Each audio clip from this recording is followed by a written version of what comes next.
Le président américain Joe Biden a officiellement retiré sa candidature pour l'élection présidentielle de 2024. Alors, à seulement 4 mois du bulletin, est-ce que les cartes sont totalement redistribuées?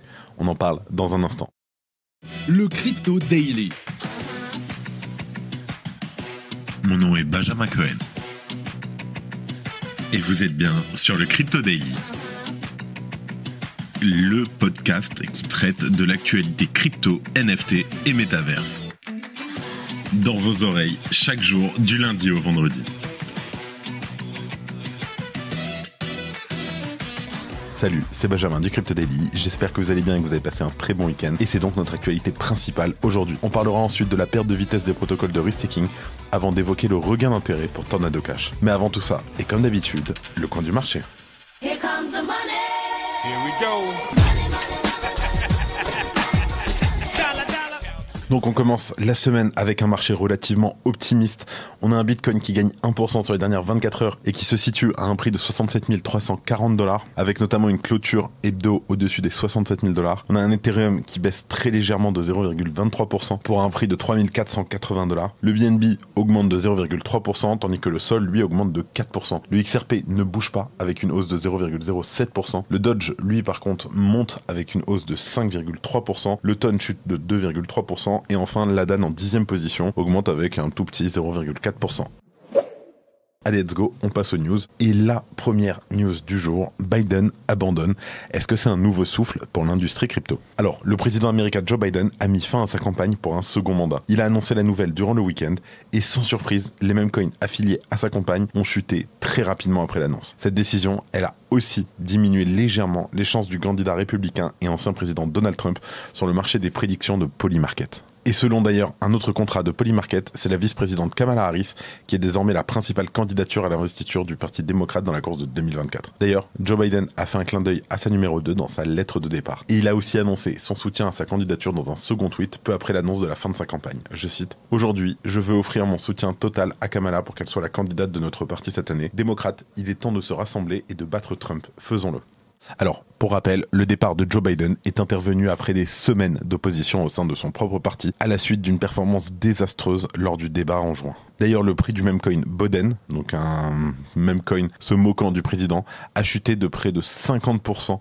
suite à cette annonce. A l'inverse, le prix du MA, un jeton, donc c'est toujours un meme coin, mais qui est lié à Kamala Harris, a lui doublé. Et le prix de Trump, donc un token similaire qui se moque de Trump, a quant à lui augmenté de près de 20% suite à l'annonce. A noter que l'élection présidentielle de 2024, qui verra également les électeurs choisir la composition de la Chambre des représentants et du Sénat des États-Unis, aura lieu au mois de novembre, le 5 novembre exactement. De son côté, Kamala Harris a rapidement réagi à la nouvelle. Elle déclare, je cite, « Je suis honorée d'avoir le soutien du président et mon intention est de mériter et de remporter cette nomination. » Elle rajoute aussi qu'elle fera tout ce qui est en son pouvoir pour unir le Parti démocrate pour vaincre Donald Trump et son programme extrême Project 2025. En tout cas, de quoi rajouter du suspense pour les 3 prochains mois.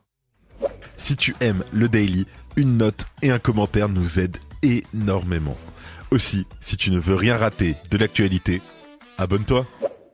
Deuxième news, c'est la perte de vitesse pour les protocoles de restaking. Alors, le restaking traverse une période difficile. Déjà, pour rappel, le restaking, en fait, c'est une méthode qui consiste à bloquer des crypto-monnaies déjà stackées pour obtenir des récompenses supplémentaires. Et ces dernières semaines, on a observé une baisse de la valeur totale verrouillée, donc la TVL, dans l'ensemble de l'écosystème. Plus précisément, le 11 juillet, le protocole Eigenlayer a connu la journée la plus importante en termes de sortie depuis sa création. En effet, le protocole a vu le retrait de 43 550 Ethers, soit environ 135 millions de dollars à ce moment-là. Et d'ailleurs, au cours de la même semaine, les sorties nettes ont dépassé les 68 millions de dollars, même en tenant compte des inflows enregistrés lors de certains jours. Ces outflows ont d'ailleurs fait chuter la TVL d'Eigenlayer d'environ 27% par rapport à son pic historique début juin. Pour rappel, le protocole est monté jusqu'à 20,1 milliards de dollars de TVL. Et aujourd'hui, la TVL d'Eigenlayer se situe plutôt aux alentours des 15,5 milliards de dollars. La tendance baissière observée sur la TVL d'Eigenlayer est également présente sur les autres protocoles de restaking. Typiquement, son concurrent Renzo, qui d'ailleurs, attention, le Discord a été hacké là ce matin, donc ne cliquez sur aucun lien. Mais en tout cas, le protocole Renzo a perdu près de la moitié de sa TVL en un mois seulement, passant de 4,07 milliards début juin à 2,2 milliards aujourd'hui. Alors, la raison principale de cette baisse est probablement la fin des campagnes d'airdrop des 2 plus gros protocoles de restaking. D'un côté, celui d'Eigenlayer avec son token le Eigen, E-I-G-E-N, et de l'autre, le Renzo avec son token le REZ, R-E-Z. Et la fin de ces campagnes a probablement donc découragé les farmers. Pour rappel, Ce qu'on appelle les farmers, c'est des utilisateurs qui utilisent régulièrement les protocoles pour essayer de profiter au maximum des airdrops et de leurs récompenses sous forme de tokens. Il est aussi arrivé une autre chose un peu troublante, c'est que d'un autre côté, les protocoles de restaking qui n'ont pas annoncé de lancement de tokens ou qui ont encore des campagnes d'airdrop en cours, typiquement comme Swell par exemple, ont également connu une baisse de leur TVL. On note quand même que contrairement à tous ses autres concurrents, le protocole Symbiotic a lui vu sa TVL exploser depuis le début du mois. Il est passé de 311 millions de dollars le 1er juillet à 1,24 milliard de dollars le 19 juillet. En tout cas, le secteur du restaking pourrait donc commencer à être perçu comme un peu saturé, et face à la multiplication des protocoles de restaking, les investisseurs pourraient devenir plus sélectifs dans leur placement au sein de la DeFi. Merci d'écouter le Crypto Daily. Et en dernière news, on parle de Tornado Cash, qui est toujours aussi populaire malgré les sanctions. Alors, c'est un fait, Tornado Cash est toujours utilisé. Et c'est presque une surprise. Que ce soit aux États-Unis ou dans l'Union européenne, des violentes attaques et de lourdes sanctions sont tombées contre Tornado Cash et ses développeurs.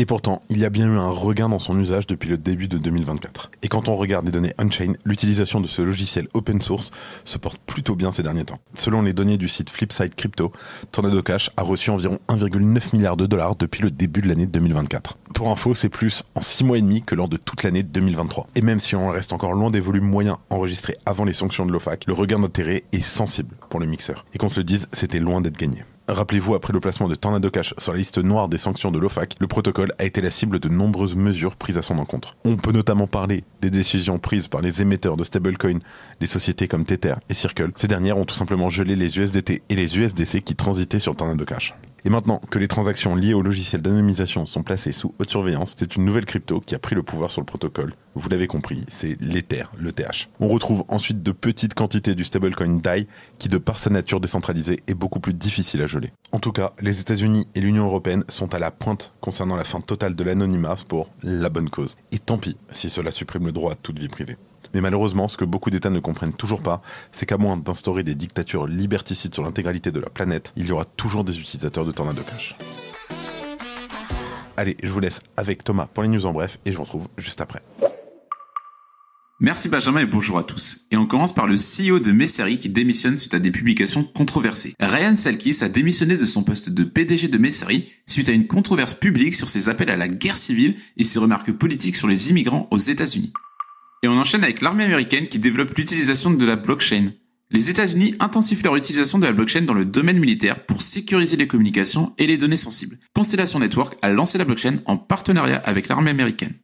Binance US autorisé à investir les fonds des clients en bons du trésor. Un juge a autorisé Binance US à investir certains actifs des clients dans des bons du trésor. L'ordre stipule également que Binance US doit transférer les cryptos à un dépositaire tiers et s'assurer que les clients peuvent retirer leurs fonds.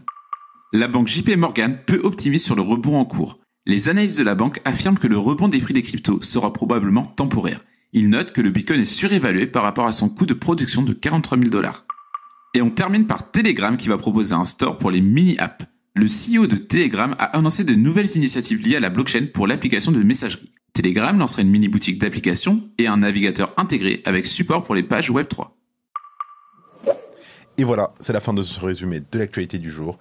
Évidemment, pensez à vous abonner pour ne pas rater le suivant, quelle que soit d'ailleurs l'application que vous utilisez pour m'écouter. C'était Benjamin pour le Crypto Daily et je vous dis à très vite. C'était Benjamin pour le Crypto Daily. Merci et à très vite.